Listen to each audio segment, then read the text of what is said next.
keluar dari bar, mabuk, tabrakan. Apakah dia mati syahid? Jangan ragu jawab, mati syahid. Amin mungkin sementara dia di mobil sebelum tabrakan sempat tobat berapa menit itu. Macam apa ini?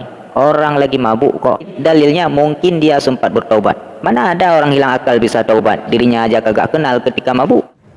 Pemabuk itu lebih mulia daripada ahli bid'ah yang di atas ibadah. Tuh. Kan kadang podo salaf ini saling nembak sebagai ahli bid'ah. Apa iki? Iki ajaran Khawarij ini. Ini ajaran Khawarij. Abdul Aziz ini berkata, "Ittaqu dzunuba fa innaha hiyallati awqa'atha." Hati-hatilah kamu sekalian dari perbuatan dosa. Maka pada dasarnya perbuatan dosa itulah yang menyebabkannya kepada kekufuran.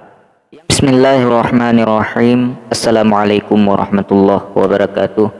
Hamdan wa syukran lillah, salatan wa salaman ala rasulillah wa ala alihi wa sahabihi wa mawalah. Amma ba'du. Ya mu'asyaral muslimin rahimakumullah. Kali ini kami ingin meluruskan pernyataan Khalid Basalamah yang tanpa ragu-ragu memastikan orang yang pulang dari bar habis mabuk-mabuk lalu pulangnya kecelakaan. Khalid Basalamah memastikan matinya dengan setempel mati syahid. Dengan dalil mungkin orang itu sempat bertobat sebelum matinya. Dalil macam apa ini? Orang lagi mabuk kok, jangankan taubat atau mengingat Allah, dirinya aja dia tidak kenal ketika mabuk. Orang akalnya udah hilang kok, gimana taubatnya?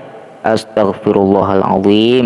Ini bukan karena asal-asalan Wahabi mengatakan itu, tapi karena pondasi fikih mereka adalah dibangun di atas dasar seorang pemabuk lebih mulia daripada ahli bid'ah.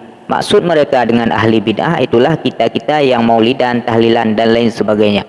Nah, karena inilah mereka berani berfatwa orang mati dalam keadaan mabuk adalah mati syahid, karena pemabuk termasuk orang yang mulia menurut mereka. Baik, kita simak dulu videonya. Apakah orang ini mati syahid? Muslim keluar dari bar, mabuk, tabrakan. Apakah dia mati syahid? Jangan ragu jawab, mati syahid. Dia mati syahid. Tapi ustaz, dia dari bar kemaksiatan. Tapi dari mana kita bisa jamin mungkin sementara dia di mobil sebelum tabrakan sempat tobat berapa menit itu? Pemabuk itu lebih mulia daripada ahli bid'ah yang di atas ibadah. Tuh. Ahli bid'ah itu sopo? Gitu loh.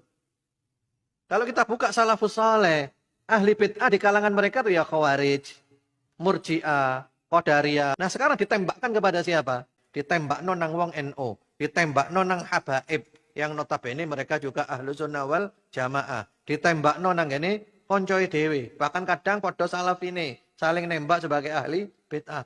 Apa iki? Iki ajaran Khawarij ini.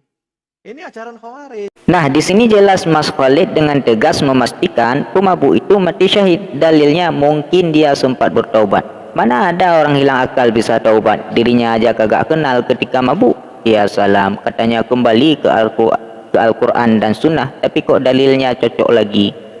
Yang lucunya lagi Mas Bajri mengatakan pemabuk lebih mulia daripada ahli bid'ah yang maulidan dan tahlilan.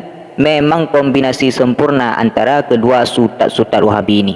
Memang ada hadis riwayat At-Tabrani dan juga riwayat Abi Daud yang menyatakan termasuk orang yang mendapatkan pahala syahid ketika meninggal adalah orang yang jatuh dari kendaraan. Tapi hadis ini ingin menjelaskan tentang orang yang kecelakaan yang perjalanannya yaitu untuk kebaikan, seperti mencari nafkah buat anak istri atau perjalanan mencari ilmu, bukan perjalanan maksiat, mas bro. Ya ma'asyaral muslimin, sobat warul yang dimuliakan Allah, kami mengutip perkataan beberapa ulama terdahulu tentunya terkait tanda-tanda su'ul khatimah. Yang pertama, Imam Ibnu Rajab di dalam kitabnya Jami'ul Ulum wal Hikam, beliau menukil dari salah seorang ulama bernama Abdul Aziz bin Abi Rawat yang mengatakan, sesungguhnya aku telah mendatangi seorang lelaki yang sedang menghadapi maut. Ia diajarkan untuk mengucapkan la ilaha illallah, namun di akhir ucapannya dia mengingkari kalimat tauhid itu lalu meninggal dalam kekafiran. Maka Ibnu Rajab ini bertanya, apa yang menjadi penyebabnya? Lalu Syekh Abdul Aziz menjawab, dia adalah seorang peminum khamar ketika hidupnya. Kemudian Syekh Abdul Aziz ini berkata, ittaqu dzunuba fa innaha hiyallati awqa'atha. Hati-hatilah kamu sekalian dari perbuatan dosa. Maka pada dasarnya perbuatan dosa itulah yang menyebabkannya kepada kekufuran. Yang kedua, Ibnul Qayyim di dalam kitabnya Al-Jawabul Kafi menceritakan bahwa ada salah seorang ketika kematian menjemputnya, dikatakan kepadanya untuk mengucapkan la ilaha illallah. Maka dia mengatakan, tidak artinya, tiada artinya bagiku dan aku pun tidak tahu sesungguhnya apakah aku pernah melakukan solat atau tidak untuk Allah. Lalu orang itu mati tanpa mengucapkannya. Yang ketiga telah diceritakan oleh Az-Zahabi, sesungguhnya ada seorang lelaki bersahabat dengan peminum khamar. Dan ketika kematian akan menjemputnya, datang kepadanya seseorang lalu mentalkinkannya dengan syahadah. Namun dia justru berkata, minumlah kamu dan berilah minum kepadaku. Kemudian orang tersebut meninggal. Nah, inilah beberapa pernyataan ulama. Semua orang pasti tahu bahwa Allah dan Rasul sangat membenci peminum khamar. Kok bisa-bisanya Wahabi mengatakan peminum khamar lebih mulia dan matinya mati syahid? Astaghfirullahaladzim. Wabillahi taufiq wal hidayah. Assalamualaikum.